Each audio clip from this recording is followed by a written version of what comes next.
बिस्मिल्लाहिर्रहमानिर्रहीम। नाज़रीन, मैं हकीम मोहम्मद शहबाज हूँ। आपको हमारे फेसबुक पेज और यूट्यूब चैनल पे खुश आमदीद। तो बात कर लेते हैं थोड़ा शरबत तूत सिया मिलट्ठी के हवाले से।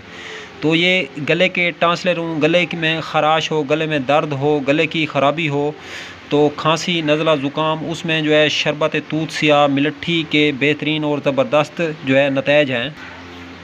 तो गले की ख़राबी हो या आवाज़ का बैठ जाना हो तो उस सूरत में भी ये जो है बेहतरीन और ज़बरदस्त काम करता है। तो तूत स्याह जो है, इसको गले के दर्द और गले के वरम और गले की ख़राश, आवाज़ बैठ जाए, बंदा बोल ना सके, तो उस सूरत में भी इसका इस्तेमाल बेहतरीन काम करता है। और गले के गदूद जो है बढ़ जाते हैं तो उस सूरत में भी इसका इस्तेमाल किया जाए 1 से 2 चम्मच का, तो बेहतरीन और ज़बरदस्त से इसके नताइज और रिज़ल्ट मिलते हैं।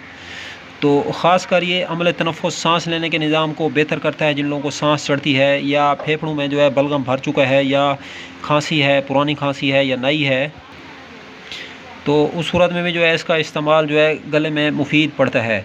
तो नाज़रीन गिरामी, ये तो थी छोटी मोटी एक वीडियो जो है मालूमाती वीडियो शरबत तूत स्याह के हवाले से। अब तक के लिए इतना ही। तब तक के लिए अपना भी ख्याल रखें और अपने इस फेसबुक पेज और यूट्यूब चैनल का भी। तो दोस्तों, हम मिले हैं किसी भी नई वीडियो के साथ। चैनल पे अगर फर्स्ट टाइम है चैनल को सब्सक्राइब करें। वीडियो अगर अच्छी लगे तो इस वीडियो को लाइक शेयर कमेंट करना मत भूलें। अगर आप लोग हमारे हाथ की बनी बनाई मेडिसन मर्दाना ताकत या मर्दाना कमज़ोरी के हवाले से या किसी और मर्ज़ में आप लोग मुब्तला हैं, आप हमसे मशवरा करना चाहते हैं या कोई दवा मेडिसन बै करना चाहते हैं, या आप लोग शादी के नाम से खौफ खाते हैं या शादी से डरते हैं, तो कॉन्टैक्ट नंबर 0309 990 2851।